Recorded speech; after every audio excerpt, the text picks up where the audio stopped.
Action. So when Mollison talks about permaculture, he talks about it as a method of design. He says that any design is composed of concept. Wait, let's go too fast. Sorry. It's a touchscreen. It's not a touchscreen. Let's You have bring to it down. backspace. Let's do it at 3. This is how you stop. Yeah. Okay. Is that a good speed? Yeah, that's perfect. All right. And action. So when Mollison talks about permaculture, he talks about it as a method of design. He says that any design is composed of concepts, materials, techniques, and strategies, as our bodies are composed of brain, blood, muscles, and organs. And when completed, functions as a whole assembly with a unified purpose. As in the body, the parts function in relation to each other. In permacultural design, every component should function in many ways. In this way, every major function in the system is supported by a number of components. Now, the first principle of permaculture is to observe and interact. It is important to recognize the benefit of beauty in the landscape and the fact that permaculture can provide more than just the plants and food yields. Another focus of permaculture is to catch and store energy. This can be done in several ways, for example, using rain barrels, solar panels, windmills, compost, or biodigesters, as we discussed in class. Cut for a second. So I realize I'm now talking about the first few. So you're going to go to your book? Okay. Yeah, I was going to say what I'll probably do is just go to my book now, illustrate this, and then either you will start from the third one, or or start from the first one. Does that make sense? What are you Because saying? I was saying I was going to do the intro and then illustrate. I was going to do Just go the until you see beginning and his then name. illustrate the picture, right? Yeah, and when you see his You name, can go off script got it, too. okay. You just He wants make a little sign for her to Right, I hit just didn't know pause. when You to can go start right off talking and you about can this ad lib. Okay. You want to ad Yeah, lib? she'll pause it and Yeah. just do what you're going to do, and then she'll restart it. Okay. I don't know if you noticed, but I was doing that too. Who was doing the telephone? It's like I was constantly going off script, right? So. Okay. So yeah, I'll just read it then, and so Do you want me to hit it again? Yeah. No worries. Okay. An obvious principle of permaculture, and likely one of the greatest benefits, is to obtain a yield. In this case, permaculture allows for the harvest of healthy and sustainable foods. Okay. And then. Yeah. But then I'll do this thing.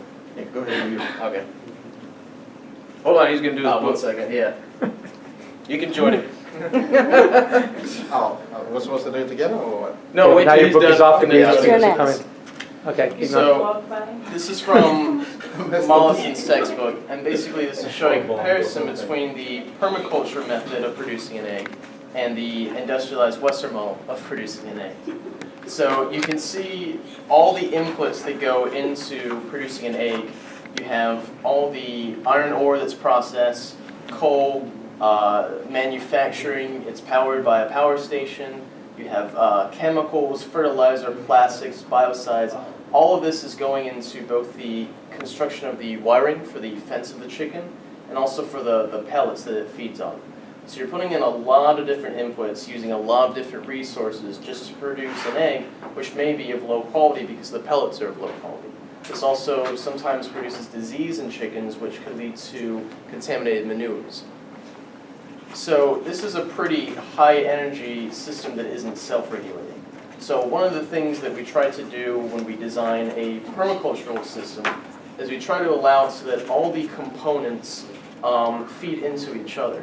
So basically with this same sort of model, you have a chicken that is eating from mulberry trees and other plants that are in the area. And then you also have crops here you could use, and then the fertilizer from the chicken manure is then converted into, it is fertilizer to be used for the plants. So it's a self-regulating system, it's a closed system. That's it. And I'll just say those eggs are from my self-regulating. You're very good. Okay, the fourth principle of permaculture is self-regulation and feedback. The sins of the fathers are visited on the children on the 7th generation. We need to discourage inappropriate activity to ensure that systems can continue to function well. Negative feedback is often slow to emerge. And the fifth principle is use and value renewable resources and services. let nature take its course, make sure the best of our use of nature's abundance to reduce our consumptive behavior and dependence on non-renewable resources. And the sixth principle is to produce no waste. Waste not, want not, or a stitch in time saves nine. By valuing and making use of all the resources that are available to us, nothing goes to waste. And the seventh principle is design from patterns to details. Can't see the forest for the tree. By stepping back, we can observe patterns in nature and society.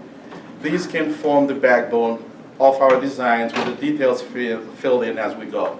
And the eighth principle is integrate rather than segregate. Many hands make light work. By putting the right things in the right place, relationships develop between those things and they work together to support each other. And the ninth principle is use small and slow solutions. Slow and steady wins the race. Or the bigger they are, the harder they fall. Small and slow systems are easier to maintain than big ones, making better use of local resources and produce more sustainable outcomes.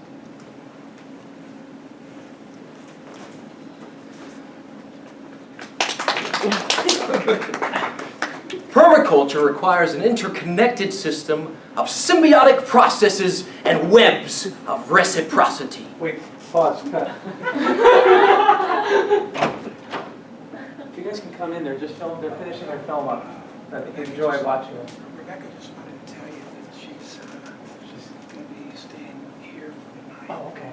Films are Oh, okay, okay. You want to Just go? back it up. We'll just do it over. You guys know Dr. Randall, of course. This is Rebecca Tobias. I never pronounce your name right. Is it Tobias or Tobias? Tobias. Why do I say Tobias? Tobias works. Tobias or not Tobias? That is the question. Anyway, Rebecca is the reason that I'm here because she introduced me to David and to the Florida sustainability movement. And she's here with Chief Phil Lane Jr., who she also introduced me to, and you will see him tomorrow. But you should know her because she's the United Religions Initiative, the Raoul Wallenberg Center for Peace. She's a board member of Solar Cities. She's worked in biodigesters. I could give a resume. Oh, I really want to just give her a hug. You give me a hug and a resume, and my heart goes to you students who are doing the right thing and are going to pave the way for the future that needs to unfold in a proper way. So my hat goes off to all of you. And I'm sorry. Stay for a second and watch Jerry's the boy. Ready? Don't be shy. Very nice. Okay, and meanwhile, there's a sort of live imagery thing going on here where she's hearing the script for the first time. She's hearing the script live and trying to illustrate it with images that will eventually be cut into the video. It's a whole exercise in systems integration. Okay. All right, Jerry. Ready? Are we on? We're on. Hit pause. Now. Is that Permaculture requires an interconnected system of symbiotic processes and webs of reciprocity. This is the heart of the Nexus approach and the water, energy, food nexus. Because these systems are interconnected, attempting to solve one without addressing the others may lead to poor results and even some unexpected consequences. Water requires energy in order to be drawn. Energy requires water in order to be developed. Food is a contributor to biofuel energy. It takes energy to grow food. Food requires water to grow. And water is also taken in through the food that we eat. The best way to formulate a strategy for the complex interactions of water, energy, and food is to take a systems approach. The Nexus approach provides a way forward by developing solutions that are mindful of the society, the environment, and the economy. It is a method for using resources more efficiently, repurposing waste products, restructuring governmental policy, and adding to the health of both green and blue economies. The water, energy, food nexus strategies are seeing success in mitigating problems around the world. The methods include the collection of data, casting a vision, financial investment in sectors that provide a reciprocal benefit to the other sectors, and a complete paradigm shift from the previously inefficient models. David Holmgren wrote in the 12 Principles of Permaculture, he said, use and value diversity. As the writer of Don Quixote, Miguel Cervantes, said, don't put all your eggs in one basket. Diversity reduces vulnerability to a variety of threats and takes advantage of the unique nature of the environment in which it resides. He also said, use edges and value the marginal. Don't think you are on the right track just because it's a well-beaten path. The interface between things is where the most interesting events take place. These are often the most valuable, diverse, and productive elements in the system. It makes me think of Robert Frost's poem, "Two roads diverged in a yellow wood. And sorry I could not travel both. And be one traveler long I stood, and looked down one as far as I could to where it bent in the undergrowth. Then took the other as just as fair, and having perhaps the better claim, because it was grassy and wanted wear. Though as for that, the passing there, had worn them really about the same. And both that morning equally lay, and leaves no step had trodden black. Oh, I kept the first for another day, yet knowing how way leads on to way, I doubted if I should ever come back. I shall be telling this with a sigh, somewhere ages and ages hence. Two roads diverged in a wood, and I took the one less traveled by, and that has made all the difference. Also in the 12 principles of permaculture, creatively use and respond to change.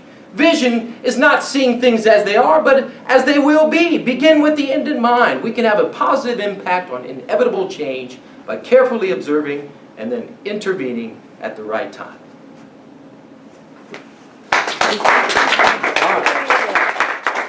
And cut.